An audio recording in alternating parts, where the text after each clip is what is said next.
ஆண்டவருடைய பிள்ளைகள் எல்லாம் ஆண்டவருடைய வாக்கு தத்தத்தை நீங்கள் நிறைய நம்பணும், அதை நீங்கள் அறிக்கை செய்யணும். அது ரொம்ப முக்கியமானது. வாக்கு தத்தங்களை ஆண்டவர் வந்து எப்போ வேணாலும் பேசுவார், எந்த சூழ்நிலையிலும் யாரை கொண்டாகிலும் பேசுவார். அதற்கு தகுதி இருக்கும் போதும் பேசுவார், தகுதி இல்லாத போதும் பேசுவார். அது நடக்கும் என்கிற நம்பிக்கை உங்களுக்கு இருக்கும் போதும் வாக்கு தத்தம் கொடுப்பாரு. சில நேரத்தில் அந்த வாக்கு தத்தம் நடக்கும் என்கிற நம்பிக்கை இல்லாத போதும் கொடுப்பாரு. ஆனால் நீங்கள் உங்களை பார்க்கக்கூடாது, சொல்றவர் யாருன்னு மட்டும்தான் பார்க்கணும். ஆமென். சொல்றவர் யாருன்னா அவர் பெரியவர். அதனால உங்க சூழ்நிலையை பார்க்காதீங்க. ஒருவேளை உங்களுக்கு சொல்லப்படுகிற வார்த்தைக்கும் உங்களுடைய வாழ்க்கைக்கும் சம்பந்தமே இல்லாமல் இருக்கலாம். நான் எப்படி பாஸ்டர் விசுவாசிக்கிறது, நான் எப்படி நம்புறது?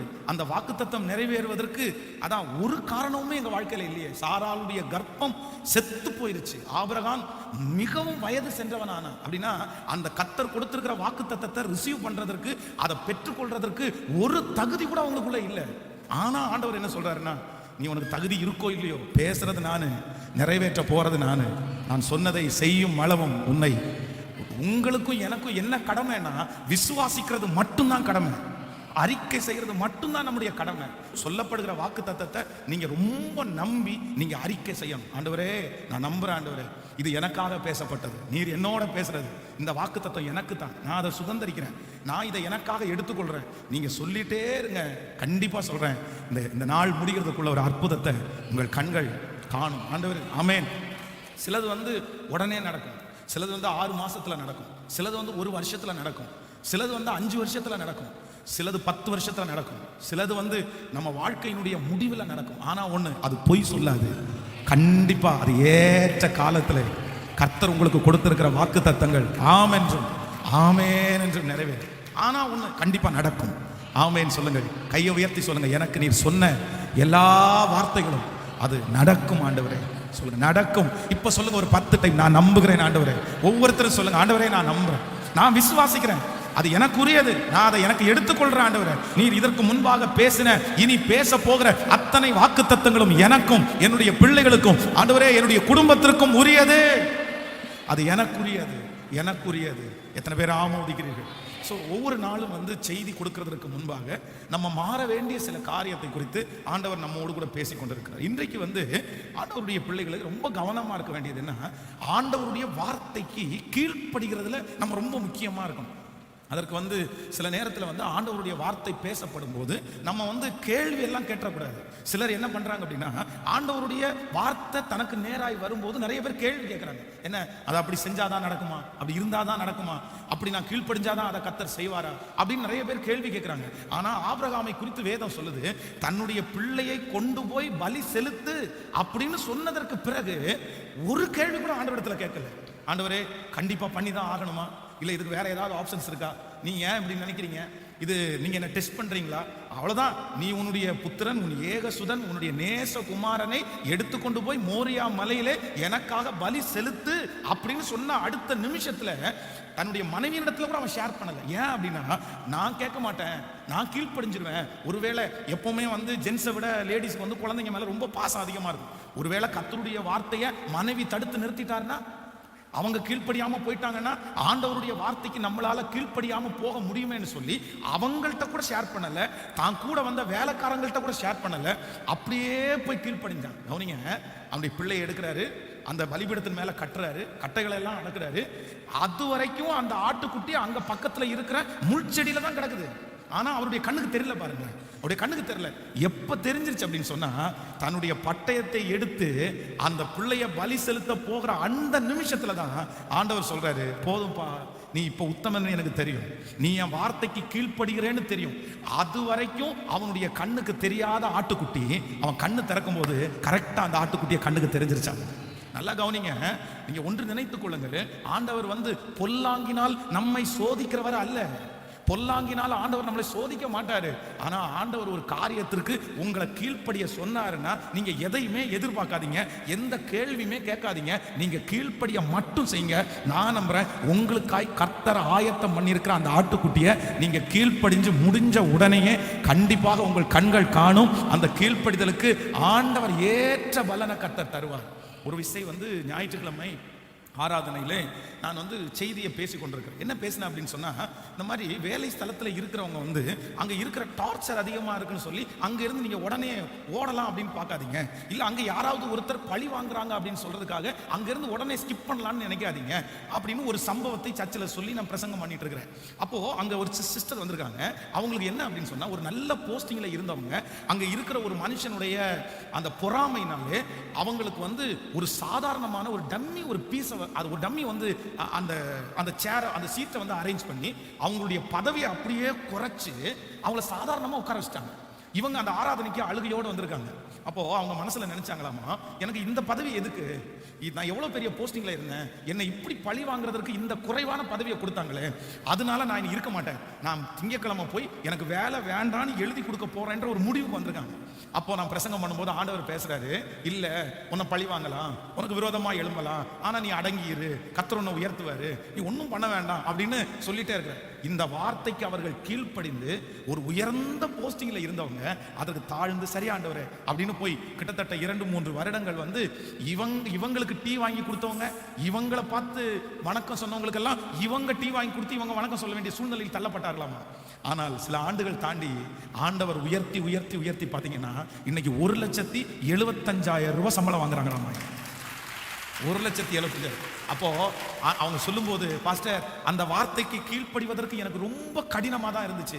ஏன் அப்படின்னா அந்த அவங்க போட்ட அந்த போஸ்டிங் வந்து அதுக்கு மேலே நாம் வெளியே அடுத்த போஸ்டிங் போகவே முடியாது, அந்த மாதிரி ஒரு இடம். ஆனால் ஆண்டவர் எனக்காகவே காரியங்களை மாறுதலாக முடிய பண்ணாரு. என் கீழ்ப்படிதலை கர்த்தர் அங்கீகரிச்சாரு. எனக்கு இன்னைக்கு நல்ல போஸ்டிங் கொடுத்து கர்த்தர் என்னை உன்னதமான இடத்துல வச்சிருக்கிறாரு. இந்த ஜெபத்தில் இந்த சத்தத்தை கேட்கிற ஆண்டவருடைய பிள்ளையை, நீங்க ஆண்டவருக்காக தானே விட்டீங்க, நீங்க ஆண்டவருக்காக தானே கீழ்ப்படிஞ்சீங்க, மனுஷனுக்காக அல்ல. கர்த்தர் சொல்றாருன்ற அந்த ஒரே ஒரு காரணத்திற்காக மேன்மையானதை கூட நீங்க உதறி தள்ளுனீங்கல்ல, மாணிக்கத்தை கூட கர்த்தருக்காக விடுறேன்னு விட்டீங்கல்ல, கண்டிப்பா நான் சொல்றேன் நீங்க இழந்ததை விட 1 மடங்கு கர்த்தர் உங்களுக்கு அதிகமா தான் தருவாரே தவிர குறைவாய் தரவே மாட்டார். நீங்க ஆண்டவரை உங்களுக்கு முன்னாடி வச்சு நீங்க இழந்தது கொஞ்சம், ஆனா கர்த்தர் உங்களுக்கு நிறைய தருவாரு. சுத்தி இருக்கிறவங்க எல்லாம் உங்களை பார்த்து சொல்லலாம், நீ இந்த மாதிரி ஒரு ஆப்பர்ச்சுனிட்டியை விட்டுட்டியே, இந்த மாதிரி ஒரு வாய்ப்பை விட்டுருக்கிறியே, இந்த மாதிரி ஒரு பையன் கிடைப்பானா, இந்த மாதிரி ஒரு பொண்ணு கிடைப்பாளா, இந்த மாதிரி ஒரு குடும்பம் கிடைக்குமா, இந்த மாதிரி ஒரு வேலை கிடைக்குமா. ஆனா நீங்க கர்த்தருக்காக விட்டுருக்கீங்க, ஆண்டவர் சொன்னார்ன்றதுக்காக தூக்கி போட்டீங்க, உங்க ஆசையெல்லாம் நீங்க அப்படியே கர்த்தருக்காக அழிச்சிங்க. எனக்கு நீங்க தான் வேணும்னு கர்த்தரிடத்துல சொன்னீங்க. நான் நம்புறேன் அவருடைய நாமத்திற்காய் காண்பித்த பிரயாசத்தை அவர் மறக்க மாட்டார். எத்தனை பேர் சொல்றீங்க மறக்க மாட்டார்? அப்போஸ்தலனாகிய பவுல் ஊழியத்திற்காக தன்னுடைய ஆசீர்வாதத்தை எல்லாம் இழந்துட்டு, அதான் அவர் ஊழியத்திற்காக என்றாகும் போது கிட்டத்தட்ட 3 கோடிக்கு சொந்தக்காரர் அப்படின்னு சொல்லி வேத ஆராய்ச்சியாளர்கள் சொல்லுகிறாங்க. அதுக்கு முன்னாடி ஊழியத்துக்கு வர்றதுக்கு முன்னாடி ஒரு பெரிய கப்பலுக்கு அவர் ஓனரா இருந்தார் அப்படின்னு சொல்றாங்க. அதுக்கு முன்னாடி அவருக்கு இருந்த அதிகாரம் வேற. ராஜாக்கிடத்துல போய் லெட்டரை வாங்கிட்டு போய் குதிரையில பிரயாணம் பண்ணி இவருக்கு பிடிக்காதவங்களை அரெஸ்ட் பண்ற அளவுக்கு அவருக்கு பலன் இருந்துச்சு. இவர் நினைச்சா அவங்களை அரெஸ்ட் பண்ணலாம், இவர் நினைச்சா அவங்களை சிறைச்சாலையில போடலாம். ஆனா எல்லாத்தையும் ஆண்டவர் ஒரு வார்த்தை சொல்றாரு, சவுலே சவுலே முள்ளில் உதைக்கிறது உனக்கு கடினமா. உடனே ஆண்டவரை பார்த்து கேட்கிறாரு, ஆண்டவரே நீர் யார், நீர் யார், நான் என்ன செய்ய சித்தமா இருக்கிறேன். அப்பதான் ஆண்டவர் சொல்றாரு, எல்லாத்தையும் விட்டுட்டு என் ஊழியத்துக்காக வாழ்றாரு. எல்லாத்தையும் விட்டுட்டு ஊழியத்திற்காக அர்ப்பணித்தாரு. அவர் என்ன பெற்றுக்கொண்டாருன்னா, இன்னைக்கு வரைக்கும் அந்த அப்போஸ்தலனாகிய பவுல் அப்போஸ்தலர்களில் முதன்மையானவனா இருக்கிறார். ஆமென் சொல்லுவோம். அவர் ஒருவேளை அந்த வார்த்தைக்கு கீழ்ப்படியலைன்னா வெறும் சொத்துக்காரரா மட்டும்தான் இருந்திருப்பாரு. ஆனா இன்னைக்கு லட்சக்கணக்கான ஆத்துமாக்களுக்கு அவர் அதிகாரியாய் கர்த்தர் வைத்தார். அதனால நான் இந்த ஜெபத்துல நம்புறேன், தேவ பிள்ளையே தயவு செய்து கீழ்ப்படிங்க, கீழ்ப்படிங்க. கீழ்ப்படுகிறது என்கிறது பெரிய ஆசீர்வாதம். ஆண்டவர் இந்த டிவியை பார்க்காத அப்படின்னு சொன்னாருன்னா கீழ்ப்படிங்க. இந்த இடத்துல இந்த மனுஷத்துல பேசாதன்னு சொன்னா உடனே கீழ்ப்படிங்க. ஆண்டவர் சொல்றதெல்லாம் கீழ்ப்படிஞ்சு கீழ்ப்படிஞ்சு பழகுங்க. ஆண்டவர் சொல்றார், பலியை பார்க்கிலும் கீழ்ப்படிதல் தான் கர்த்தருக்கு உத்தமம், ஆட்டு கடற்கனின் நினைத்தை பார்க்கிலும் செவி கொடுத்தலே கர்த்தருக்கு பிரியம். ஆண்டவர் உங்கள்கிட்ட ஒண்ணுமே கேட்கல, நீங்க ஜெபிக்கிற ஜெபம் அடுத்ததுதான், நீங்க ஆராதிக்க ஆராதனை அடுத்தது, நீங்க கொடுக்கிற காணிக்க அடுத்தது. ஆனா ஆண்டவர் முதல்ல என்ன எதிர்பார்க்கிறாருன்னா, நான் சொல்ற வார்த்தைக்கு நீ என்ன பண்ணுனா அப்படின்னா கீழ்ப்படி. உங்கள்கிட்ட ஆண்டவர் பேசுவாரு, இதை நீ வச்சுக்கோ, இதை நீ விடு, இதுல நீ வீக்கா இருக்க. ஆனா சில காரியத்தை மனுஷனுக்காக புடிச்சு வைக்காதீங்க, சொந்தக்காரங்களுக்காக புடிச்சு வைக்காதீங்க. என் கூட வேலை பார்க்கறவங்க என்ன நினைப்பாங்க, பக்கத்து வீட்டுல என்ன நினைப்பாங்க, அதுக்காக நான் கீழ்ப்படிய மாட்டேன், என் மானம் போயிடும், அப்படியெல்லாம் சொல்லாதீங்க. ஆண்டவர் சொன்னார்னா அடுத்த நிமிஷத்துல எனக்கு நஷ்டமானா கூட பரவாயில்ல, நான் கீழ்ப்படுகிறேன்னு கீழ்ப்படிங்க. அந்த நஷ்டத்தை லாபமா மாத்துறதற்கு என் கர்த்தர் வல்லவரா இருக்கிறார். நம்புறவங்க கைகளை மேல தட்டி ஆண்டவரே எனக்கு ஒரு பலன் தாரும், நான் கீழ்ப்படுகிறதற்கு பலன் தாரும், நான் கீழ்ப்படுகிறதற்கு பலன் தாரும், கீழ்ப்படுகிறதற்கு பலன் தாரும். கவனிங்க, கீழ்ப்படிதலுக்கு நீங்க சாக்கு போக்கு சொல்லவே முடியாது. சவுல ஆண்டவர் போகும்போது தீர்க்கதரிசி சொல்லிட்டு போறாரு, எப்பா ஆண்டவர் சொல்றாரு நான் வர்ற வரைக்கும் நீ வெயிட் பண்ணு, நான் வர்ற வரைக்கும் நீ காத்திருக்கணும்னு சொல்லிட்டு போறாரு. ஆனா இந்த சவுல் என்ன பண்றாரு அப்படின்னா, அவர் வர்றதற்கு முன்னாடியே பாத்தீங்கன்னா ஜனங்கள் எல்லாம் சிதறி போறதுக்கு கொஞ்சம் லேட் ஆகுற தெரிஞ்ச உடனே அவர் பலி செலுத்த ஆரம்பிச்சிட்டார். இப்ப சாமுவேல் வர்றாரு, என்ன காரியம் பண்ணனப்பா, நீ என்ன சொன்ன, நான் வர்ற வரைக்கும் உன்னை வெயிட் பண்ண தானே சொன்ன, நீ ஏன் வெயிட் பண்ணல? உடனே அவர் காரணத்தை சொல்றாரு, நான் கீழ்ப்படியாம போனதுக்கு காரணம் இருக்குது. ஏன்னா எதிரிகள் பக்கத்துல வந்துட்டே இருக்காங்க, எங்கிட்ட இருக்கிற சேவகர்கள்ல ஒவ்வொருத்தரா கிளம்பி போயிட்டே இருக்காங்க. இப்ப நான் மட்டும் தனியா இருக்கிறேன், அவங்கள ஜெயிச்சே ஆகணும். நீங்க வர்றதுக்கு இன்னும் கொஞ்சம் லேட் ஆயிடுச்சுன்னா இவங்க எல்லாருமே சிதறி போயிட்டாங்க, நான் என்ன பண்ணுவேன்? காரணம் சரிதானே, அவன் சொன்ன காரணம் பாத்தீங்க அப்படின்னா நம்ம பார்வைக்கு சரியானதா தான் இருக்கு, உண்மைதான். ஒரு ராஜாவுக்கு ரொம்ப ரொம்ப முக்கியமானது தான் கூட இருக்கிற தளபதிகள், தான் கூட இருக்கிற வேலை செய்யறவங்க, அவங்களே போயிட்டாங்கன்னா அவர் யாரை கொண்டு அவர் யுத்தம் பண்ணுவாரு? ஆனா தேவ மனுஷன் சொல்றாரு, ஜெயம் கொடுக்கிறது கர்த்தர் வேலை, ஜெயிக்க பண்றது கர்த்தர் வேலை. கீழ்ப்படுகிறதற்கு சாக்கு போக்கு சொல்றதற்கு ஆண்டவர் ஒரு நாளும் உங்களுக்கு வழி கொடுக்கவே மாட்டார். நீங்க இது இப்படி நடந்தா இப்படி ஆகுமே, இப்படி நடந்தா நீங்க எதுக்கு அப்படி சொல்றீங்க, நீங்க எதுக்கு அப்படி சொல்லணும்? இல்ல கர்த்தர் அதை எதிர்பார்க்கவே இல்லை. உங்கள்கிட்ட சொன்னது என்ன அப்படின்னா, நீ போய் எடுத்துட்டு வா, நீ போய் செய், மற்றது எவ்வளவா இருந்தாலும் யார் பார்த்துக்குவான்னா கர்த்தரே பார்த்துக்குவார். எல்லாரும் கையை உயர்த்தி என்ன சொல்ல போறோம்னா, ஆண்டவரே எனக்கு கீழ்ப்படுகிறதற்கு ஒரு இருதயத்தை மட்டும் எனக்கு தாங்க சொல்லுங்க. எல்லாரும் ஆண்டவரத்துல கேளுங்க, ஆண்டவரே நீர் என்ன சொன்னாலும் நான் ஒரு கேள்வி கூட கேட்காம நான் கீழ்ப்படியணும். ஆண்டவர், வாலிப தம்பி நீ சொல்லு, மகா நீ சொல்லு, நான் நம்புறேன் இந்த 21 நாள்ல கர்த்தர் உனக்கு ஒரு பெரிய அற்புதத்தை செய்வார். எத்தனையோ வாலிபர்கள் இந்த உலகத்துல அங்கேயும் இங்கேயும் அலைஞ்சு திரியும் போது, அதுவும் இந்த மாதிரி நாட்களில் எங்கெங்கயோ சுத்திட்டு இருக்கும் போது நீ கர்த்தர் சமூகத்துல வந்திருக்கிறதற்கு ஆண்டவர் உன்னை வெட்கப்படுத்துவாரோ, ஆண்டவர் உன்னை ஆசீர்வதிக்காம விட்டுருவாரோ? கண்டிப்பா சொல்றேன், மனுஷன் மறக்கலாம், கர்த்தர் மறக்க மாட்டார், கர்த்தர் மறக்க மாட்டார். இந்த சத்தத்தை கேட்டுக்கொண்டிருக்கிறீங்கல்ல, ஆண்டவர் மறக்க மாட்டார்.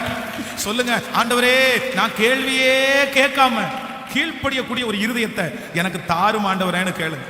ஒவ்வொருத்தரும் கேளுங்க, ஏசப்பாட்ட, ஆண்டவரே ஏசப்பா எனக்கு ஒரு கிருபையை தாங்க ராஜா. சொல்லுங்க, முழு பலத்தோட சொல்லுங்க, ஆண்டவரே எனக்கு ஒரு கிருபையை தாரும் ஆண்டவரே. அப்பா அப்பா அப்பா, ஸ்தோத்திரம் ஸ்தோத்திரம் ஸ்தோத்திரம் ஸ்தோத்திரம். ஆண்டவரே எந்த கேள்வியுமே கேட்காம, ஆண்டவரே நான் எந்த கேள்வியும் கேட்காம நான் கீழ்ப்படியக்கூடிய ஒரு கிருபையை கர்த்தர் எனக்கு தாரும். ஆமென். ஆண்டவர் உங்களை ஆசீர்வதிப்பார். சோ எல்லாத்துக்கும் நீங்க என்ன பண்ணுங்க அப்படின்னா, ஆண்டவர் சொன்னார் அப்படின்னு சொன்னா எஸ்லோ நான் அப்படியே கேட்கிறேன் ஆண்டவரே, அப்படியே கேட்கிறாங்க. இன்றைக்கு நமக்கு கொடுத்த வாக்கு தத்தத்தை வேதத்தை திறந்து நம்ம வாசிக்க போகிறோம். வாசிக்கலாம். ஆதியாகமம் 40ஆம் அதிகாரத்திலே நீங்கள் 13வது வசனத்தை வாசிக்கலாமே. 3 நாளைக்குள்ளே பார்வோன் உன் தலையை உயர்த்தி உன்னை மறுபடியும் உன் நிலையிலே நிறுத்துவார். முன்னே நீ அவருக்கு பானம் கொண்டு வந்த வழக்கத்தின்படியே பார்வோனின் பாத்திரத்தை அவன் கையிலே கொடுப்பாய். இன்னொரு விஷயம் கூட வாசிக்கலாம். 3 நாளைக்குள்ளே பார்வோன் உன் தலையை உயர்த்தி உன்னை மறுபடியும் உன் நிலையிலே நிறுத்துவார். நீ முன் அவருக்கு பானம் கொடுத்து வந்த வழக்கத்தின்படி பார்வோனின் பாத்திரத்தை அவன் கையிலே கொடுப்பாய். ஆண்டவருடைய பிள்ளைகளே, இந்த நாளிலே ஒரு வாக்கு தத்தத்திற்காக நான் ஆண்டவருடைய சமூகத்தில் ஜெபிச்ச போது ஆண்டவர் என்னுடைய இருதயத்தில் பேசின வார்த்தை என்ன அப்படின்னா, உன்னை மறுபடியும் உன் நிலையிலே நான் நிறுத்துவேன் என்று கர்த்தர் வாக்கு கொடுக்கிறார். உன்னை மறுபடியும் உன் நிலையிலே உன்னை நான் நிறுத்துவேன். இந்த சத்தத்தை கேட்கிற அன்பு தேவனுடைய பிள்ளைகளே, நீங்கள் ஒரு நல்ல நிலைமையிலே ஒருவேளை இருந்திருக்கலாம். இந்த வசனம் எப்படி சொல்லப்படுது அப்படின்னு சொன்னா, பார்வோனுக்கு விரோதமா விரோதமாக 2 பேர் எழும்பினார்கள் என்கிற செய்தி பார்வோனுக்கு வருது. அந்த உள்ளுக்குள்ளேயே ராஜாங்கத்திற்கு விரோதமாய் செயல்பட்டு எப்படியாவது பார்வோனை அழிக்கணும் அப்படின்னு 2 பேர் மேலே சந்தேகம் கொடுக்கப்படுது. உடனே இந்த பார்வோன் அந்த 2 பேரையும் என்ன பண்றாருன்னா சிறைச்சாலையிலே போடுறாரு. ஒன்று சுயம்பாய்களின் தலைவன், அப்படின்னா அவனுக்கு ஒரு பெரிய போஸ்டிங் கொடுத்து வைக்கப்பட்டிருக்கிறது.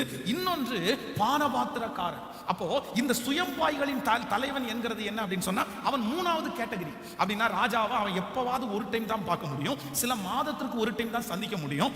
ஆனா இந்த பானபாத்திரக்காரனுடைய தலைவன் என்கிறவன் வந்து டெய்லி வந்து ராஜாவை சந்திக்கணும். அவருக்கு முன்னாடி பானபாத்திரம் அப்படின்னு சொன்னா உங்களுக்கு தெரியும்னு நினைக்கிறேன். ராஜாவுக்கு திராட்சரசத்தை ஆகிலும் உணவை ஆகிலும் பக்கத்துல நின்று அதை டேஸ்ட் பார்த்து அது நல்லதா கெட்டதா அப்படின்னு டெஸ்ட் பண்ணி அனுப்புகிற உத்தியோகம் தான் இந்த பானபாத்திரக்காரனுடைய உத்தியோகம். அப்போ அவருக்கு இந்த 2 பேர் மேலேயும் சந்தேகம் வருது. நான் என்ன நம்புறேன் அப்படின்னா சுயம்வாய்களின் தலைவனை கூட விட்டுருவாரு, ஆனா இந்த பானபாத்திரக்காரனை கண்டிப்பா விட முடியாது.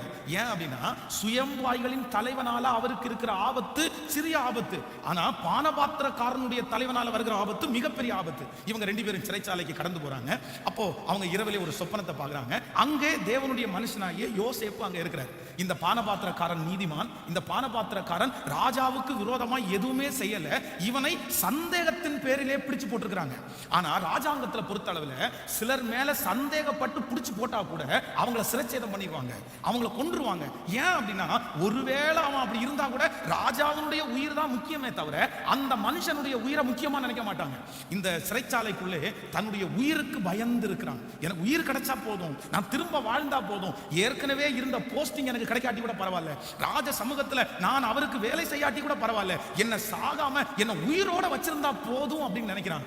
அப்பதான் அந்த சொப்பனத்தினுடைய விளக்கத்தை யோசேப்பு சொல்லும் போது சொல்றாரு, நீ கவலைப்படாதப்பா, உன் உயிரை குறித்து நீ கவலைப்பட்டு இருக்கிற, நான் உயிரோட இருந்தா போதும் நினைக்கிறேன், ஆனா உனக்கு ஒரு வாக்கு கொடுக்கிறேன், நீ மறுபடியும் எந்த ஸ்தானத்திலிருந்து தள்ளப்பட்டாயோ, எந்த இடத்திலிருந்து எடுக்கப்பட்டாயோ அந்த இடத்துல ஆண்டவர் உன்னை திரும்பவும் கொண்டு போய் நிறுத்தி உன்னை அழகுபடுத்துவார் என்று அந்த மனுஷனுக்கு கொடுத்த வாக்கின்படியே இந்த மனுஷன் ராஜாவுக்கு முன்பாக பானபாத்திரக்காரனாய் திரும்பவும் மாறினான். ஆனா நான் நம்புறேன் கர்த்தருடைய வார்த்தை எவ்வளவு உண்மை பாருங்க. இவன் மனதில் நினைக்கலாம், ஒருவேளை என்னுடைய உயிரை காப்பாற்றி மறுபடியும் எனக்கு ஜீவனை கொடுத்து இரக்கம் பாராட்டி நான் ராஜ சன்னிதானத்துக்குள்ள போனா கூட எனக்கு நான் இழந்து போன வேலை உடனே எனக்கு கிடைக்காது, பானபாத்திரக்காரனுடைய வேலை எனக்கு கிடைக்கிறதுக்கு வாய்ப்பு இல்லை, ஏன்னா அது முக்கியமான வேலை. ஆனா நீங்க வேதத்துல வாசிச்சு பாருங்க, கர்த்தர் சொன்ன வாக்கு தத்தம் அப்படியே நிறைவேறினது.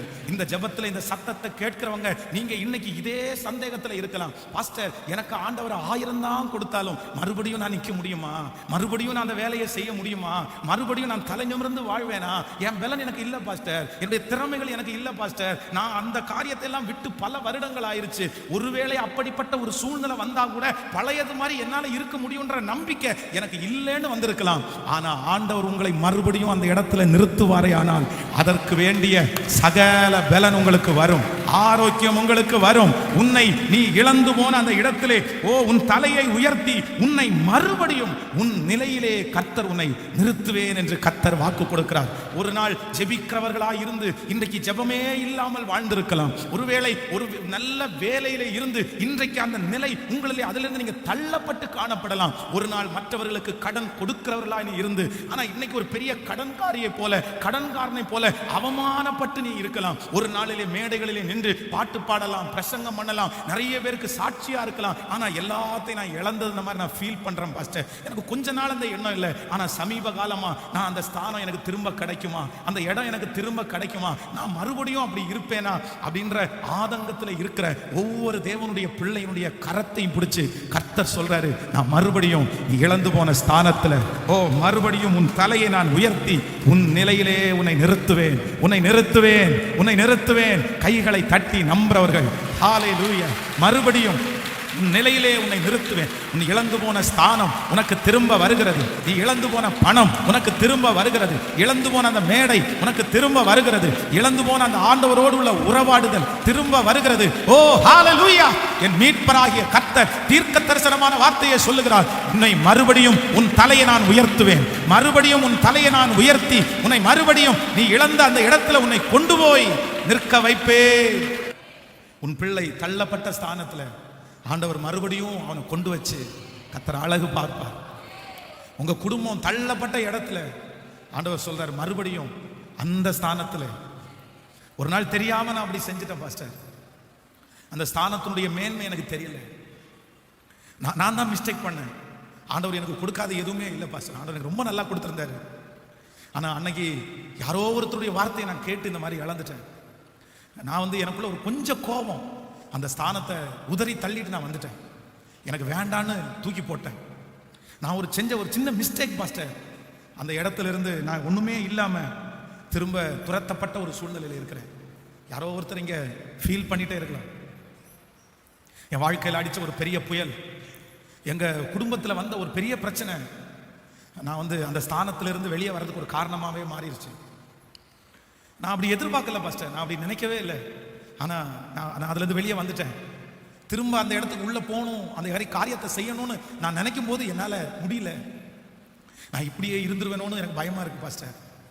என் வாழ்க்கை இப்படியே போயிருமோ, என் பிள்ளையினுடைய வாழ்க்கை இப்படியே போயிருமோ, எனக்கு ஒரே கலக்கமாக இருக்குது பாஸ்டர். மறுபடியும் நான் அப்படி நிற்க மாட்டேனா? மறுபடியும் நான் இழந்து போன ஸ்தானம் எனக்கு கிடைச்சிடாதா?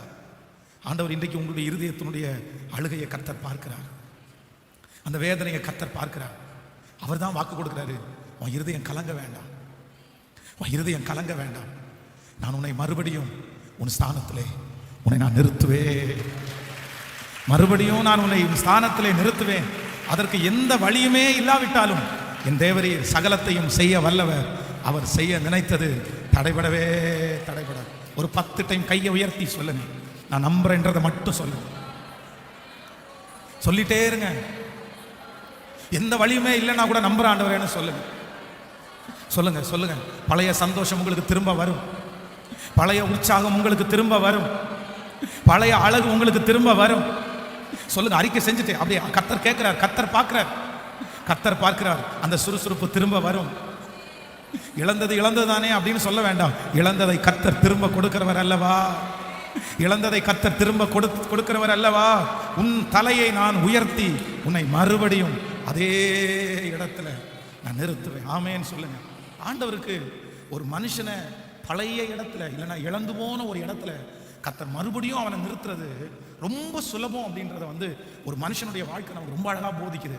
நீங்கள் வேதத்தில் வாசிப்பீர்களே, ஆனால் தானியேலின் தீர்க்கதரிசன புஸ்தகத்தை எடுங்கள். தானியேலின் தீர்க்கதரிசன புஸ்தகம் 4ஆம் அதிகாரத்திலே 29வது வசனத்தை நம்ம வாசிக்கும் போது, தானியேலின் தீர்க்கதரிசன புஸ்தகம் 24ஆம் அதிகாரத்தை எடுத்துக்கொள்ளலாம்.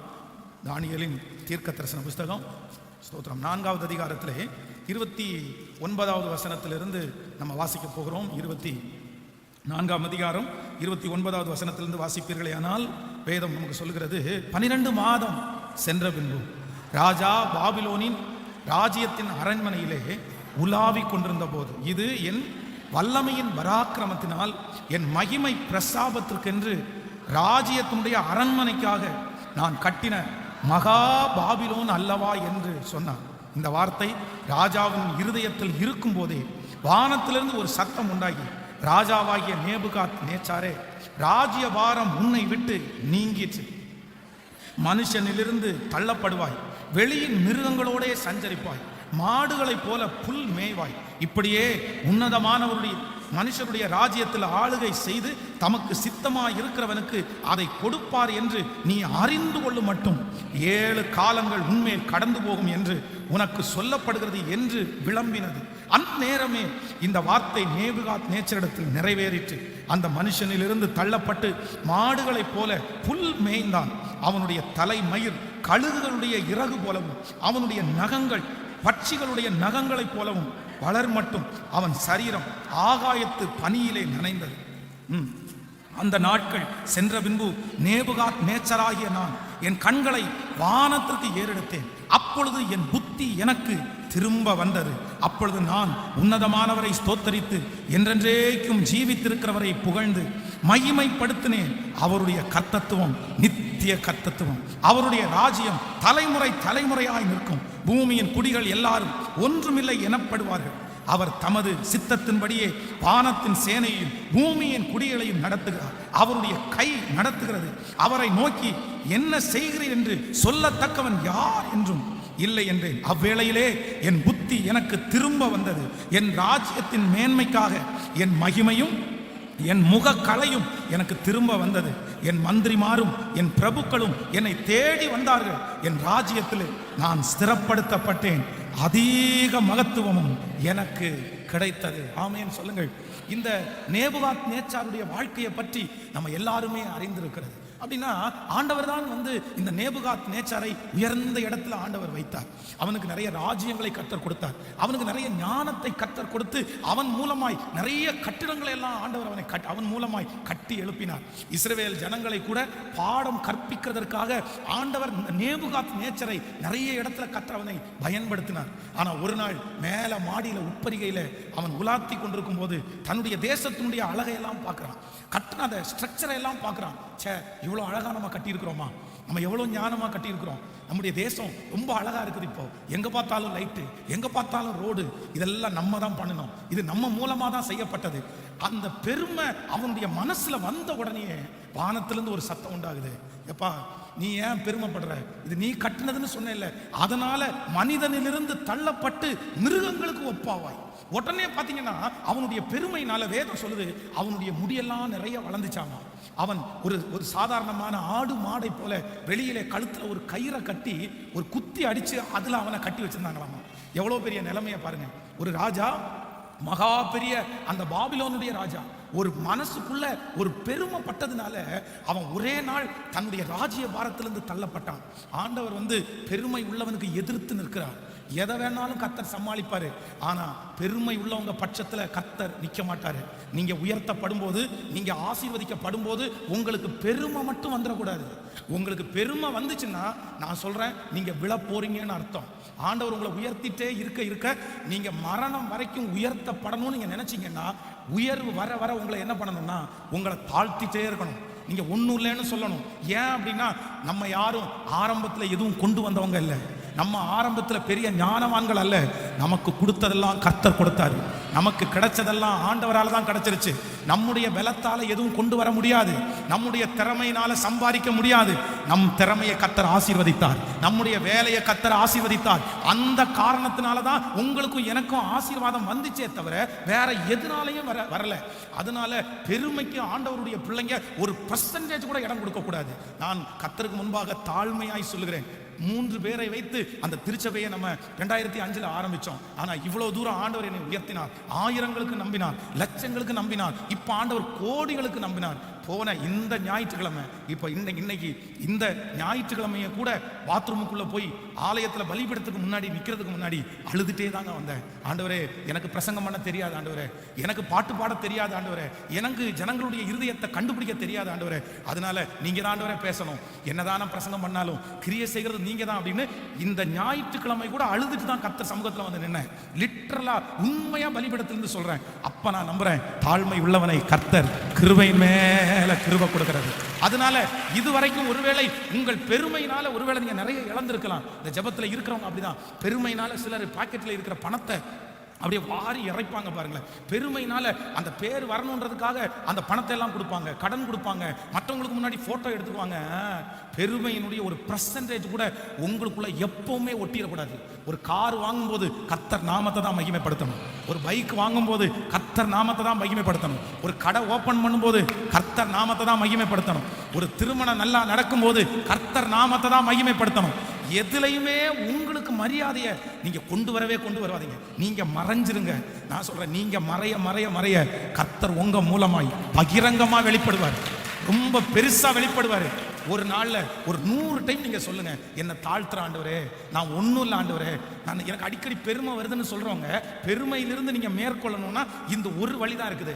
டெய்லி ஒரு 100 டைம் ஆகுது நீங்க சொல்லணும், நான் ஒன்றும் இல்லை, இந்த வேலைக்கு நான் தகுதி இல்லை, இந்த சம்பாத்தியத்துக்கு நான் தகுதி இல்லை, இந்த ஆகாரத்துக்கு நான் தகுதி இல்லை, இந்த ட்ரெஸ்ஸுக்கு நான் தகுதி இல்லை. இந்த மாதிரி ஒரு நாள்ல 100 டைம் நினைச்சீங்கன்னா போதும், உங்களை குறித்து உங்களுக்கு பெருமை வரவே வராதுங்க. நான் சொல்றேன், ஆண்டவர் நிறைய பேருடைய கையில நம்பி பணங்களை கொடுத்தாரு, நல்ல வேலையை கொடுத்தாரு, நல்ல உயர்வுகளை கொடுத்தாரு. ஆனா அவங்க பெருமை அவங்கள நிர்மூலமாக்கிருச்சு, அவங்கள ஒன்றும் இல்லாம ஆக்கிருச்சு. அப்படிப்பட்ட நினைப்பு வரவே கூடாது. வேதம் சொல்லுகிறது, மற்றவர்களை தங்களிலும் மேலானவர்களா நினைக்கணும். சிலர், நான் ரொம்ப அழகா இருக்கேன், நான் ரொம்ப ஞானி, நான் ரொம்ப அறிவாளி. இது எப்படி சொல்ல முடியுது உங்களுக்கு? இது எப்படி சொல்ல முடியுது? தன்னை குறித்து வீட்டில் இருக்கிற ஒரு நபரை நீங்க மட்டம் தட்டி பேசுறீங்கன்னா, வேலை ஸ்தலத்தில் இருக்கிற ஒரு மனுஷங்களை மட்டம் தட்டி பேசுறீங்கன்னா உங்களை நீங்க உயர்வா நினைக்கிறீங்கன்னு அர்த்தம். அப்படி நினைக்கவே கூடாது. கர்த்தருக்கு முன்பாக தாழ்மைப்படுங்கள், அப்பொழுது அவர் உங்களை உயர்த்துவார். இந்த நேபுகாத் நேச்சர் பெருமைப்பட்ட அடுத்த நிமிஷத்திலே மனிதனிலிருந்து இப்ப தள்ளப்பட்டு மிருகங்களாய் மாறிட்டான். கையில வேதம் சொல்லுது நகமெல்லாம் வளர்ந்துச்சாமாமே. பாருங்களேன், நமக்கு வளர்ற நகை மாதிரி இல்லை, அவனுக்கு ரொம்ப வேகமா வளர்ந்துருச்சு. அப்படின்னா அந்த பேய் எல்லாம் பாத்தீங்க அப்படின்னா அந்த மாதிரி போட்டோ பாத்தீங்கன்னா பெரிய நகமா இருக்கும். பாருங்களேன், அப்போ ஒரு ராஜாவா இருந்த ஒரு மனுஷன் வெளியில கட்டப்பட்டு புல்ல தின்னு கையில நகமெல்லாம் வளர்ந்து முடியெல்லாம் பெருசு பெருசா வளர்ந்துருந்தா நம்ம யாராவது அடுத்த விசை அவனை மதிப்போமா? இந்த ரோட்ல ஒருவேளை பைத்தியமா யாராவது ஒருத்தர் சுத்திட்டு இருந்த பாக்குற மனுஷனை வீட்டில் கூட்டிட்டு வந்து முடியெல்லாம் வெட்டி ஷேவெல்லாம் பண்ணி அவனை வீட்டில் சாப்பாடு கொடுக்கறதுக்கு வச்சிருப்பாங்க. ஆனா அவரை தூக்கி ஓனரா நீருன்னு யாராவது சொல்லுவாங்களா? அப்ப எல்லாமே இழந்தவர் தான் இந்த நேபுகாத் நேச்சர். ஆண்டவர் சொல்றாரு, நீ பட்ட பெருமைக்காக உன் மேல 7 காலங்கள் கடந்து போகும். இந்த 7 காலங்கள் கடந்து போகும்போது அவன் என்ன பண்ணுதுன்னா அவனுடைய புத்தி அவனுக்கு திரும்ப வந்துச்சாமா. ஐயோ, நான் பண்ணது மிஸ்டேக்கு, நான் பெருமைப்பட்டுட்டேன், நான் பெருமைப்பட்டதுனால தான் இவ்வளவு நிலைமைக்கு நான் ஆளாயிட்டேன். அந்த புத்தி அவனுக்கு திரும்பி வந்துருச்சு. இந்த நாள்ல உங்க புத்தி உங்களுக்கு திரும்பி வரணும். ஆமேன் சொல்லுங்கள். உங்க புத்தி உங்களுக்கு திரும்பி வரணும். நீங்க எந்தெந்த காரியத்தை எல்லாம் புத்தியினமா செஞ்சு இன்னைக்கு சிக்கி தவிக்கிறீர்களோ அந்த இடத்துல உங்களுக்கு புத்தி வரணும். இனி ஜாமீன் நிக்க கூடாதுன்ற ஒரு புத்தி வரணும். இனி அடுத்தவங்களுடைய தேவையில்லாத விஷயத்துல தலையிடக்கூடாதுன்ற ஒரு புத்தி வேணும். இனி கர்த்தருக்கு முன்பாக தாழ்மைப்படணும்ன்ற ஒரு புத்தி வேணும். நீங்க ஜெபிங்க, ஆண்டவரே என் புத்தி எனக்கு திரும்பி வரட்டும்னு கேளுங்க. சொல்லுங்க, சத்தமா சொல்லுங்க, ஆண்டவரே என் புத்தி எனக்கு திரும்பி வரட்டும். என்னுடைய புத்தியினமா நான் இழந்த, என்னுடைய புத்தியினமா நான் விட்டேன், இன்றைக்கு ஜெபிக்கிறேன் அந்த புத்தி எனக்கு திரும்பி வரட்டும். கேளுங்க. ஹல்லேலூயா. வாலிப பிள்ளைக்கு அந்த புத்தி திரும்பி வரட்டும். வாலிப தங்கச்சிக்கு அந்த புத்தி திரும்பி வரட்டும். அப்பா, புத்தி இல்லாம அலைகிறாங்களே அப்பா, புத்தி இல்லாம என் பிள்ளை போகுதே அப்பா. அவனுடைய புத்தி அவன்கிட்ட இல்ல, அவனுடைய எண்ணம் அவனிடத்துல இல்ல, அவனுடைய ஞானம் அவனிடத்துல இல்ல. அவன் எங்கேயோ திரிகிறான், அவன் எங்கேயோ போறான். இயேசுவின் நாமத்தினால இப்பொழுது இந்த இடத்துல ஜெபிக்கும் போது எந்தெந்த பிள்ளை எல்லாம் புத்தி இல்லாம அலைதோ, எந்தெந்த கணவனார் எந்த மனைவி புத்தி பேதலிச்சு அலைகிறாங்களோ அத்தனை பேருடைய புத்தியும் தெளிவதாக சொல்லுங்க. உங்க பிள்ளைக்காக ஜெபிங்க, உங்க கணவனாருக்காக ஜெபிங்க, உங்க அண்ணன் தம்பிக்காக ஜெபிங்க, கையை உயர்த்தி ஜெபிங்க. ஆண்டவரே புத்தி திரும்ப வரட்டும்னு ஜெபிங்க. புத்தி திரும்ப வரட்டும், புத்தி திரும்ப வரட்டும், புத்தி திரும்பி வரட்டும், புத்தி திரும்பி வரட்டும். நம்ம பிள்ளைங்க எல்லாம் இடர்றது நீ நம்ம நினைக்கிறது மாதிரி அவனுக்கு சில நேரத்தில் நம்ம திமிர்த்தனம் அப்படின்னு எல்லாம் சொல்லுவோம். அப்படியெல்லாம் கிடையாது. அவன் புத்தி இல்லை, அவன் புத்தி பேதலிச்சு போயிருக்கிறான். ஆனா ஒரு தகப்பனுடைய ஜெபம், ஒரு தாயாருடைய ஜெபம் ஒரு பிள்ளையினுடைய புத்தியை திரும்பி அவங்களுக்கு வர பண்ணும். இந்த மாதிரி நான் நிறைய சாட்சியை நான் கேள்விப்பட்டிருக்கிறேன். அப்படியே தெரிகட்டு அலைகிற பிள்ளைங்க, புத்தி இல்லாம அலைகிற பிள்ளைங்களுக்கு அம்மா அப்பாவுடைய ஜெபம் பார்த்தீங்கன்னா திரும்ப அந்த புத்தியை கொண்டு வந்து கொடுத்துருச்சு. இந்த ஜெபத்தில் ஒரு ஜெப குறிப்பாகவே ஜெபம் பண்ணுங்க. என்ன ஜெப குறிப்புன்னா, ஆண்டவரே என் பிள்ளைக்கு நல்ல புத்தியை தாருன்னு ஜெபம் பண்ணணும். விசுவாசிங்களா இல்லையா? நம்முடைய பிள்ளைங்க புத்தி இல்லாமல் எங்கேயாவது போய் சிக்கிடுவாங்க.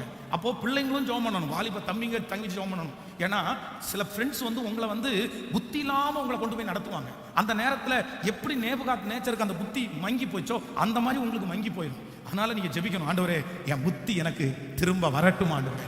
சோ இந்த புத்தி அவனுக்கு திரும்ப வந்த உடனே இவன் என்ன நினைச்சான் அப்படின்னா, நம்முடைய பெருமையினால தான் நம்ம விழுந்தோம், இப்போ இதுல இருந்து வெளியே வர்றதற்கு ஆண்டவரை உயர்த்தணும்னு கண்டுபிடிச்சிட்டான். ஆமேன் சொல்லுங்கள். ஃபர்ஸ்ட் உங்களை தாழ்த்தணும், ரெண்டாவது ஆண்டவரை உயர்த்தணும். சத்தமா சொல்லுங்க பார்க்கலாம்.